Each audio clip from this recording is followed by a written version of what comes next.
అదే RTV app వార్తల్ని క్షణాల్లో చదివే అవకాశం ఉంటుంది. ఒక న్యూస్ పేపర్, ఒక టెలివిజన్ ఛానల్ మీ చేతుల్లో ఎప్పుడూ ఉంటాయి.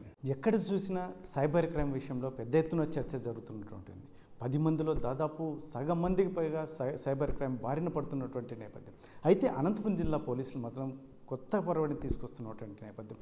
సైబర్ క్రైమ్ బారిన పడకుండా అనేక మార్గాల్లో, ఎందుకంటే అవేర్నెస్ తీసుకొస్తూ చాలా అనేక రకాలుగా ముందుకు వెళ్తున్నటువంటి నేపథ్యంలో జిల్లా ఎస్పీ జగదీష్ కీలకంగా మారుతున్నటువంటి నేపథ్యం. అతను తీసుకున్నటువంటి స్టెప్స్ కూడా సామాన్యులు చెంతకు చేరుతున్నటువంటి నేపథ్యం అని చెప్పి పెద్ద ఎత్తున చర్చ జరుగుతున్నటువంటి నేపథ్యంలో మరి జిల్లా ఎస్పీ జగదీష్ గారు మనతో ఉన్నారు. ఏం చెప్తారు అసలు ఈ యాక్టివిటీస్ ఎలా సాగుతున్నాయి, ఈ ఆలోచన ఎలా వచ్చింది, దీనిపై మాట్లాడడానికి ఎస్పీ గారు ఉన్నారు. ఎస్పీ గారు ఏం చెప్తారండి? సరే, ఎస్పెషల్లీ సైబర్ క్రైమ్ సిమిలర్స్ మీరు తయారు చేయడం, ఈ ప్లాన్స్ అన్ని ఏంటి సార్?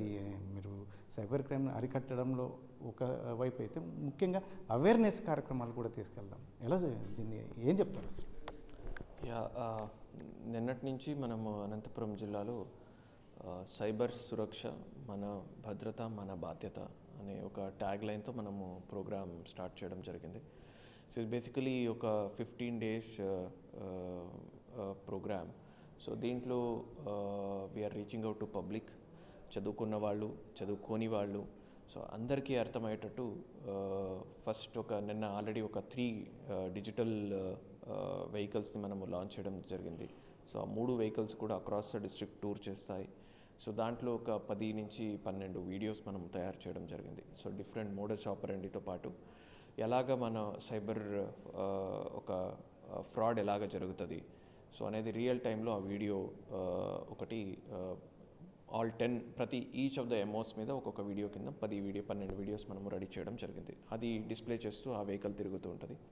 సో దాంతో పాటుగా కమింగ్ 14-15 days ఏమున్నాయి, ఈ 14-15 daysకి కూడా డిఫరెంట్ ప్రోగ్రామ్స్ మనం ప్లాన్ చేయడం జరిగింది. పోస్టర్స్ ఉండొచ్చు, ఆటోస్ ద్వారా క్యాంపెయినింగ్ చేయడం ఉండొచ్చు, లేదంటే మహిళా పోలీస్ ద్వారా మనము సిమ్యులేటర్స్ రెడీ చేసి ఉన్నాము. సో వాళ్ళు ఇంటింటికి వెళ్ళి ఎలాగా రియల్ టైంలో ఒక సెక్స్టార్షన్ అంటే ఎలాగ జరుగుతుంది, ఒక హనీ ట్రాప్ అంటే ఎలాగ వాళ్ళు వీడియో రికార్డింగ్ జరుగుతుంది, లేదంటే ఒక స్టాక్ మార్కెట్ ఇన్వెస్ట్మెంట్ ఫ్రాడ్ అంటే ఎలాగ ఉంటుంది, వాళ్ళ ఫోన్లో అది ఎలాగ వాళ్ళు తెలుసుకోవచ్చు. సో దీనికి సంబంధించి ప్రతి ఒక్క దాని మీద కూడా ఇప్పుడు ట్రెండింగ్ ఉన్న ప్రతి ఒక్క సైబర్ ఎంఓ మీద కూడా అవగాహన కల్పించడం జరుగుతుంది.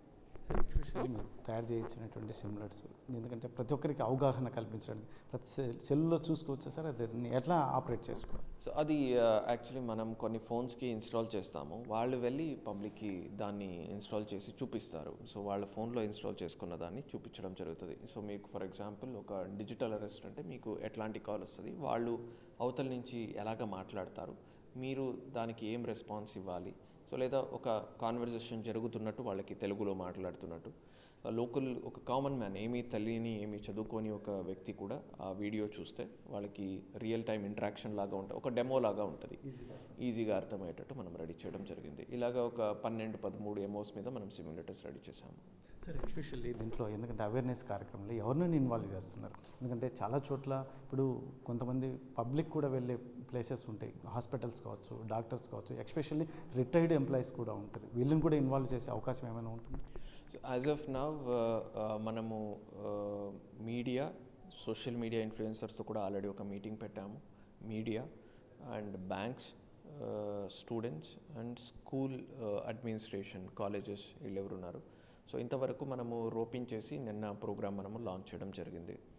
సో ఇంకా కమింగ్ డేస్లో మనకు ఇంపార్టెంట్ టార్గెట్ గ్రూప్స్ ఎవరున్నారు వాళ్ళందరినీ కూడా లిస్ట్ అవుట్ చేయడం జరిగింది. మనకు 2 మేజర్ అఫెన్సెస్లో అనంతపురంలో జరిగిన దాంట్లో చూసినప్పుడు వాళ్ళిద్దరు కూడా retired government employees.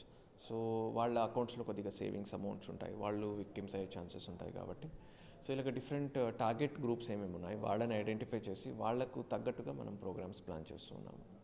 Sir, especially మీ టార్గెట్ అంతా మాత్రం ఈ సైబర్ క్రైమ్ నుంచి ఎవరు ఎఫెక్ట్ అవ్వకూడదు అనే టార్గెట్ మీరు? సైబర్ క్రైమ్లో గత 2 సంవత్సరాల్లో మనం చూసినట్టయితే అనంతపురం జిల్లాలో ఆల్మోస్ట్ 50 crores వరకు ప్రాపర్టీ లాస్ అయ్యింది. మనం ట్రెడిషనల్ క్రైమ్లో హార్డ్లీ 5 to 7 crores ఉంటాయి, అన్ని ప్రాపర్టీ అఫెన్సెస్ అన్ని కలిపితే. So 50 crores is a huge amount. మనకు డిటెక్షన్ అనేది కష్టంగా ఉంటుంది. క్రైమ్ జరిగిన కొన్ని నిమిషాల్లోనే అమౌంట్ అంతా కూడా మ్యూల్ అకౌంట్స్లోకి చిన్న అమౌంట్స్ కింద డివైడ్ అయ్యి మల్టిపుల్ స్ప్లిట్ అయిపోతుంది, ట్రాన్స్ఫర్ అయిపోతుంది ఫర్దర్గా. కొన్ని కేసెస్లో బార్డర్ క్రాస్ చేసి కూడా వెళ్ళడం జరిగింది. సో ఈ పరిస్థితుల్లో రికవరీ అనేది చాలా కష్టం. సో ఒక సైబర్ సేఫ్ అనంతపురం అంటే మనము ఎలాగా మన ఫోన్లో ఉన్న మన ఫోన్ని మనం వాడే టైంలో మనం ఎలాగ సేఫ్గా ఉండాలి, మనం ఎలాగా ఒక హైజీనిక్ ప్రాక్టీసెస్, మనం ఎలాగ నార్మల్గా ఎటికేట్స్ అంటారు, గుడ్ బిహేవియర్ అని అంటారు, అలాగే ఇంటర్నెట్ వాడేటప్పుడు నెటికేట్స్ అని ఒక వర్డ్ కాయిన్ చేశారు. సో ఇంటర్నెట్లో మనం ఎలాగా గుడ్ బిహేవియర్తో పాటు మనం దాన్ని యూజ్ చేయాలి, మనం ఎలాగా సేఫ్గా ఉండాలి సైబర్ స్పేస్లో అనేది ఒక సైబర్ సేఫ్ అనంతపురంని క్రియేట్ చేయాలనేది టార్గెట్. సో దాని గురించి అవేర్నెస్ ఒకటి ఇంపార్టెంట్ పార్ట్ కాబట్టి so we are doing it in a large scale.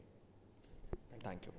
ఇది మొత్తం మీద అనంతపురం జిల్లా ఎస్పీ జగదీష్ గారు చెప్తున్నటువంటి అవేర్నెస్ ముఖ్యంగా ఇప్పుడున్న పరిస్థితుల్లో దాదాపు ఈ మధ్య కాలంలోనే 50 కోట్ల హ్యూజ్ అమౌంట్ని కూడా మనం పోగొట్టుకున్నటువంటి నేపథ్యం కాబట్టి ఇటువంటి పరిస్థితులు మరీ తిరిగి రాకుండా ఎవరు ఆ బారిన పడకూడదు అంటే మాత్రం ఖచ్చితమైన అవగాహన కల్పించాలనే ఉద్దేశంతో ముందుకెళ్తున్నటువంటి నేపథ్యం అన్ని సెక్టార్లను కలుపుకొని వెళ్తున్నటువంటి నేపథ్యం ఖచ్చితంగా దీంట్లో సక్సెస్ అవుతాము అని చెప్పేసి ధీమా వ్యక్తం చేస్తున్నటువంటి నేపథ్యం అందులో ముఖ్యంగా ప్రతి ఒక్కరి సపోర్ట్ కూడా అవసరం అని చెప్పేసి జిల్లా ఎస్పీ జగదీష్ గారు చెప్తున్నటువంటి నేపథ్యం. కెమెరా పర్సన్ సుధాకర్తో చెల్లకనాయుడు, RTV, అనంతపురం జిల్లా.